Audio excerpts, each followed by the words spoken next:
We are live, ma'am. Okay. Join कर लिया। Can just someone confirm if they are able to see my screen? Yes, Yes. ma'am. Yes, ma'am. We are able to see. Okay, thank you. So welcome everyone and good evening to this No Thrombosis National Workshop for today. And please give me some time to introduce our expert faculty for today's meeting. So we have Professor Dr. A.K. Thakkar, who is the Director and HOD Department of Neurology, Medanta Hospital, Lucknow. He has held different positions in different institute like Director, Institute of Neurosciences, Medanta, Lucknow, former Professor, Department of Neurology, Dr. RML, Institute of Medical Science, Lucknow, BRD Medical College, Gorakhpur as Professor of Neurology, and University Science, Malaysia as Professor of Neurology, and Al Arab Medical University, Benghazi, Libya as Assistant Professor Neurology. He has around 140 publications in international and national journals, and he has special interest in infection of CNS, stroke, and epilepsy. And he has around 45 years in undergraduate and postgraduate at various places, teaching experience. So welcome Dr. Thakkar sir for this Thank meeting. you. Thank you very much. We have moderator for today's session, Dr. Soumya Mittal, Senior Consultant, Department of Neurology, Yatharth Hospital, Greater Noida. He has more than 20 years of clinical experience and worked in many renowned institutes like Apollo Delhi, KMC Hospital, Mangalore, Felix Hospital, and others.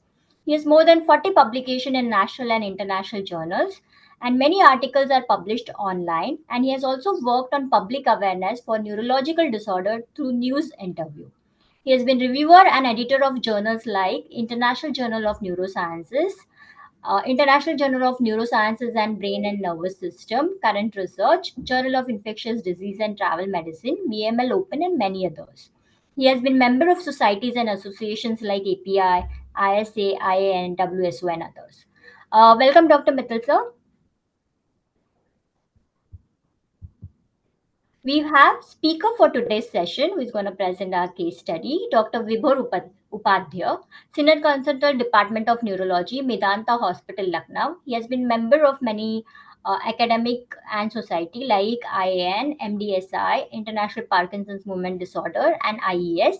His major achievements being reviewer of journal annals of IAN. He's won Best Paper Award in Stroke in INSC 2025, platform paper presentation in AOCN 2022, and he has certificate courses from Migraine Expert Academy, Neurology Update from Cleveland Clinic, Advanced Neurological Disease Management from Harvard School of Medicine, and he's also secured rank 1 in DM Neurology in AIMS Delhi. He has published paper in various journals and his special interest in autoimmune neurology, stroke, and movement disorder. Welcome, Dr. Upadhyay. Thank you. And lastly, we also have Dr. Amit Saraf, who is an R&D Gennova, and he has worked a lot in the stroke area and has been pioneered in bringing tenecteplase in India for stroke. So welcome, Dr. Amit Saraf. And now I would like to hand over to you, sir, for further proceedings.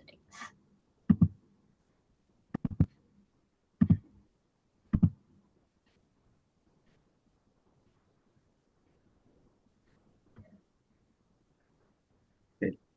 So should I start or? Yes, sir. Okay. So good evening and welcome everyone. We have two very expert, Dr. Soumya Mittal, and a very young, energetic colleague of mine, Dr. Vibhor Upadhyay. And we are going to discuss, I think, two cases. Dr. Soumya is also presenting a case. Is it? No, Or sir. he's moderating it? Yes, moderating. Okay. So should we start with the case? Or Yes, sir. okay. So stroke is a very exciting field now with all advances which are going on, at least in the acute stroke management. We have lot of uh, armamentarium for treating acute stroke. Of course, the thrombolysis is one, and which started with 3 hours, then 4.5 hours, and now we are attempting to go extend it to up to 24 hours. Then we had altiplase initially, and now we have 10 hectare and they are all research is going on for newer agents. And then after 2015, there was a paradigm shift by introduction of thrombectomy in selected patients who had LVO. So there's a lot of scope in the acute management, and every case is a challenge.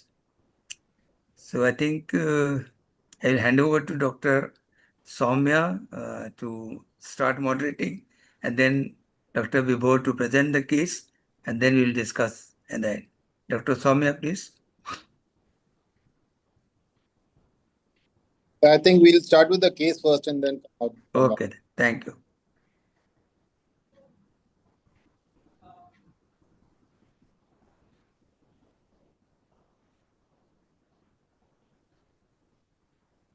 Are my slides visible? Yes. Visible. Yes. It is visible. Okay.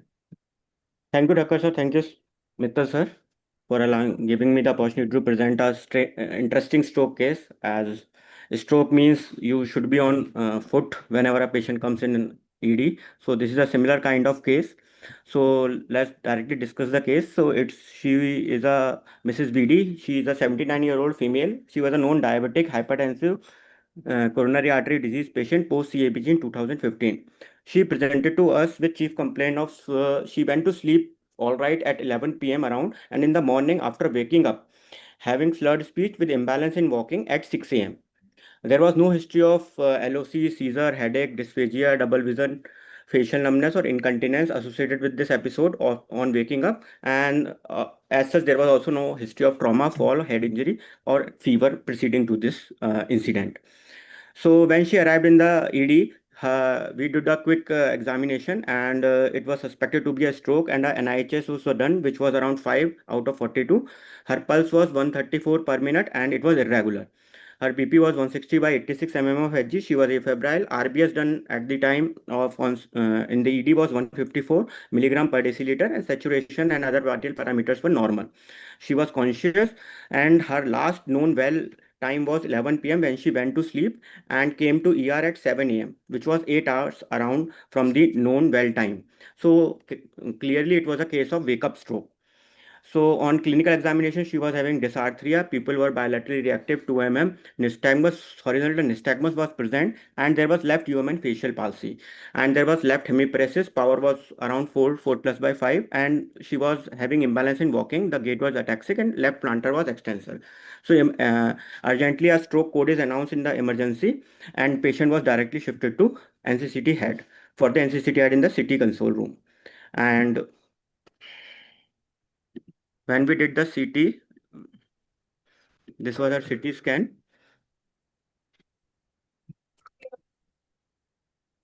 Which was showing up old chronic hypodensity in the right frontal region. And apart from that, there was no such early ischemic changes. So we, as a protocol, after doing a CT scan, we did a CT angiogram for the patient, as it was she was suspected to be a stroke patient. And when we did a CT angio, so we can clearly see that there is left vertebral is seen, but the right vertebral is not visualized, and above that the basilar artery is not getting formed. So it was a case of basilar artery occlusion. Here we can see it clearly. So urgently, as it was a clear-cut case of posterior circulation stroke, and the time of onset, it was a wake-up stroke. We wanted to see that was it really a 8-hour stroke, or as the early CT cannot identify clearly the hypodensities in the posterior circulation, we immediately shifted the patient to MRI console room to see the diffusion flare mismatch. And this was MRI done, and it can clearly show that there is a left pontine infarct, diffusion restriction, and there was a ADC reversal too. And so just and the flare images I am not able to add, but there was no flare changes in the pontine region. So after obtaining the consent for thrombolysis, patient was thrombolized with injection tenecteplase at 0.25 mg per kg, and dose given was 15 mg bolus dose, and door to needle time was 40 minutes. And after bolus tenecteplase, we also explained the patient priorly only after seeing the basilar artery occlusion that the patient will need mechanical thrombectomy, and our IR team was ready and explained all the pros and cons of doing that procedure, and the family was ready for it. So after thrombolizing the patient, we immediately shifted the patient to cath lab for thrombectomy, and a successful basilar artery thrombectomy was done for the patient. Then after that thrombectomy, patient was shifted to stroke ICU, and a repeat CT scan was done at 24 hours, which showed no evidence of intracranial bleed. Post thrombolysis and thrombectomy, her vitals remains normal. Pulse was 92, but still there was atrial fibrillation. There was no headache or worsening of neurological deficit. Her NIHS improved from 5 to 2, and sugar remains well controlled. Her echo was done to see any clot, LA clot was there or not. So there were no valvular heart disease, no evidence of LA clot, and LA size was also normal. But definitely patient had to begin with, at the time she was having irregular pulse, and ECG also showed that she was having atrial fibrillation. So this was her CT scan, which we did after 24 hours of thrombolysis and thrombectomy, which showed some subtle hyperdensity in the Poncine region, but as such, as there was a basilar artery occlusion, so it may lead to catastrophic posterior circulation stroke, which was prevented in this case. So later on, at the time of discharge, patient was started on apixaban because she was having atrial fibrillation, and NIHS at discharge was 2. So the final diagnosis for the patient was it was acute ischemic posterior circulation stroke, basilar artery thrombosis, post thrombolysis and thrombectomy.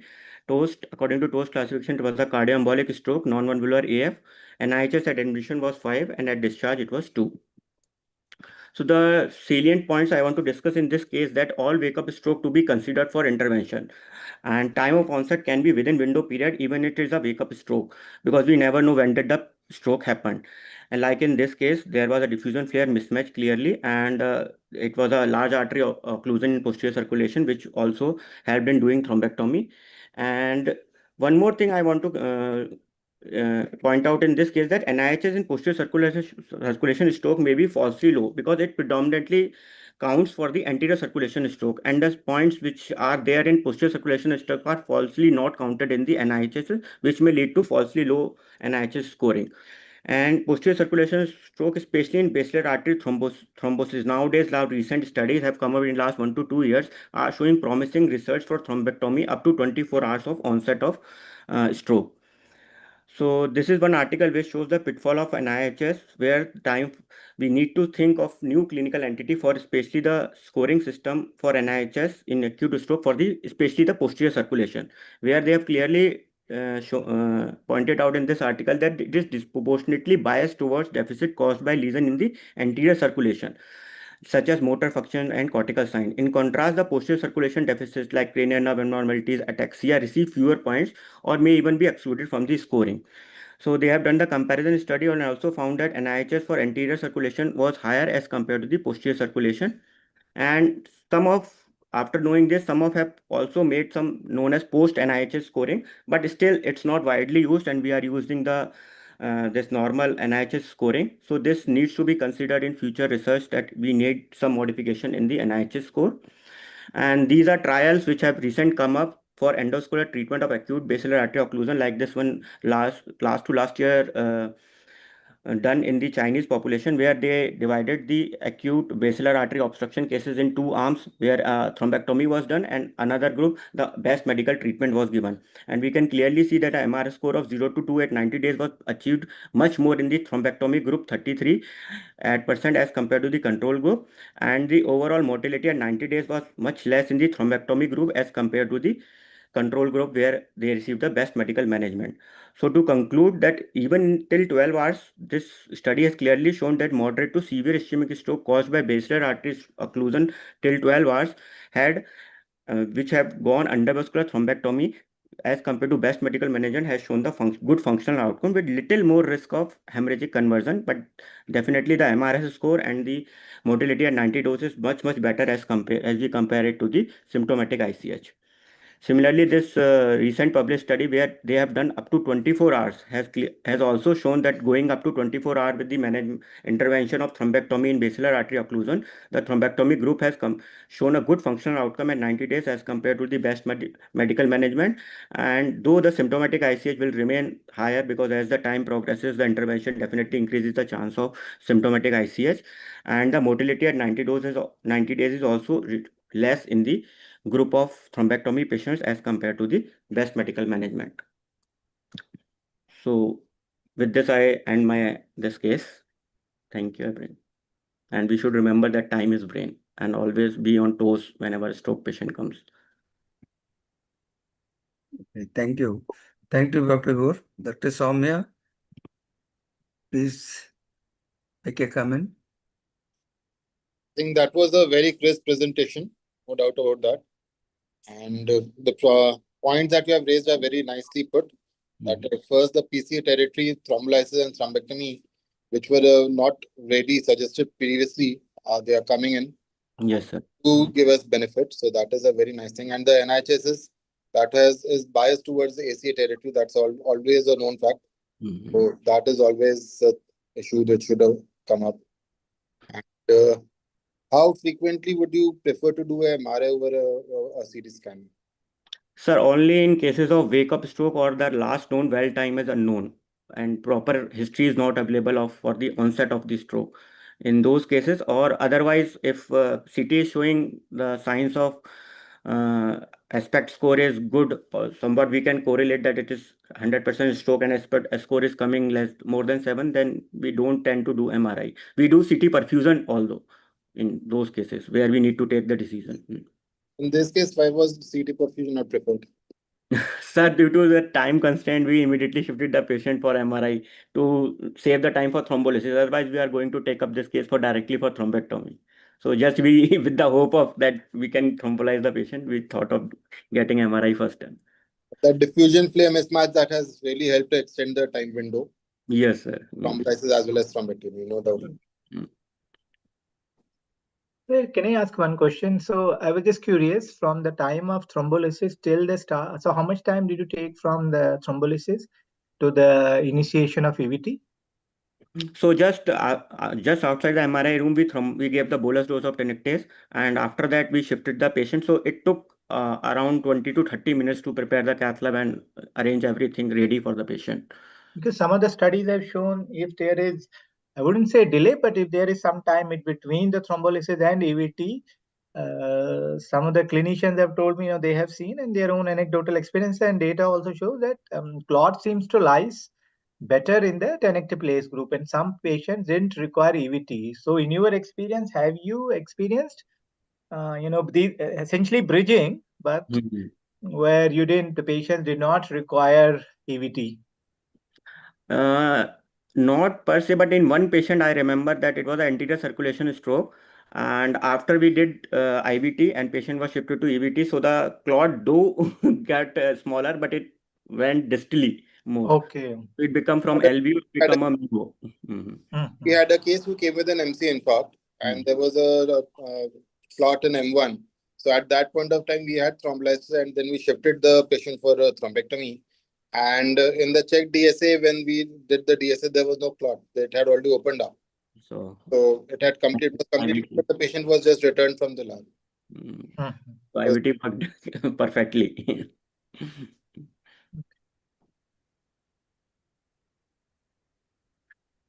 Any other question from the audience? I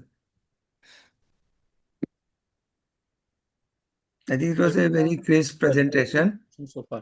And I think that we are shifting from a time clock to biological clock. So if there is a perfusion diffusion mismatch is there, then we should not waste. I think that is the lesson from this case. Though the NHS was only 5, the intervention was done aggressively and the result was there. And in posterior circulation, one cannot take a risk, particularly if there is a basilar artery thrombosis.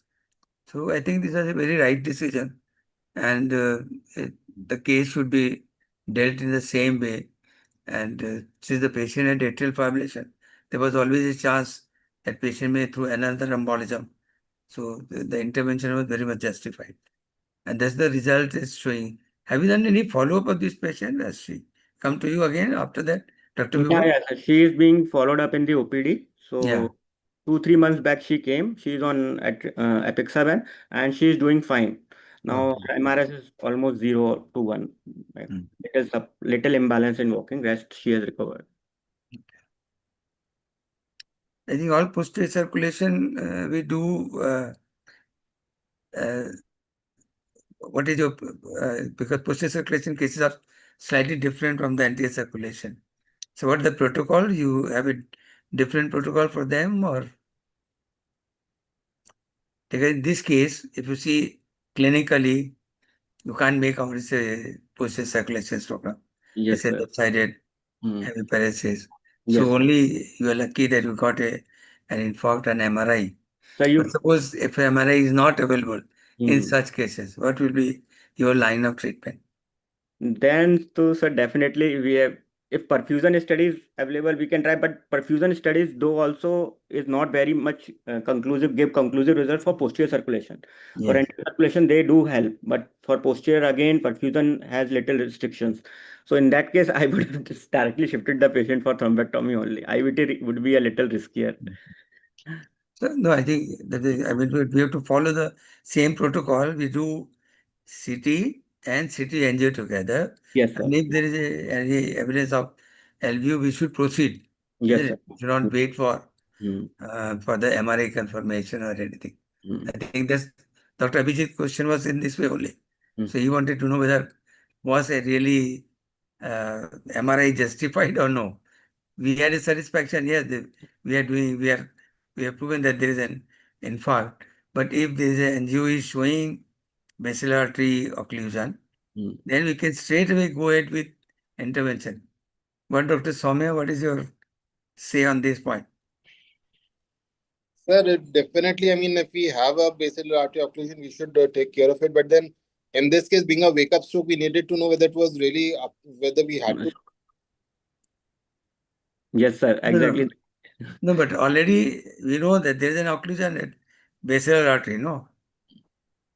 So should we really take this patient for MRI, or straight away without MRI we could have done the thrombectomy? I That think is the basal artery was already occluded. There was no visualization. yeah. Hmm. So we really needed to see whether it was really up to it, because if it was a completed stroke and we had a completely occluded basilar artery, then it might have been pointless. Hmm. Might have actually put the patient at risk of bleeding in the PCA territory, and especially in the brainstem. A bleed could have been disastrous.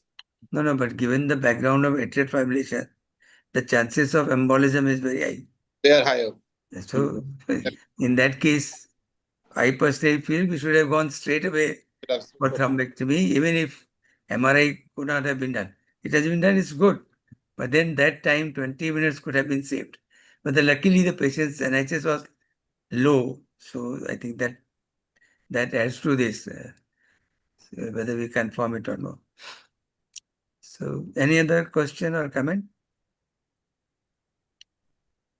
Just sir, usually we did MRI because the one more factor, because to counsel the family that it is really a stroke, and the cost associated with thrombectomy is usually in lakhs, at least 3 to 4 lakhs. So family also get little counseled.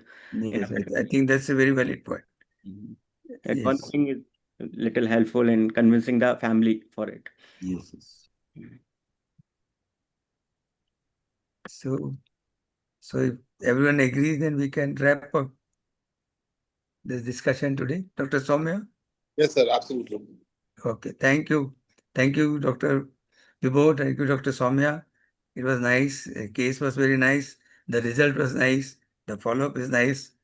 And so I think all credit goes to Dr. Vibhu and his team. Thank you. Okay, thank you. Over to Dr. Pratiksha. Thank you very much, sir, Dr. Thakkar, sir. And thank you, Dr. Soumya, for the interesting moderation. And especially thanks to Dr. Vibhor to bring such interesting cases. And I guess we will continue with such meetings, throughout, and bring such interesting cases and have a good discussion. So thanks to everyone, and I guess we can wrap it for the today. So good night, everyone, and let's meet next time. Till we meet next time. Thank you. Thank you, Dr. sir. Thank you, Mr. Sir. It was nice collaborating.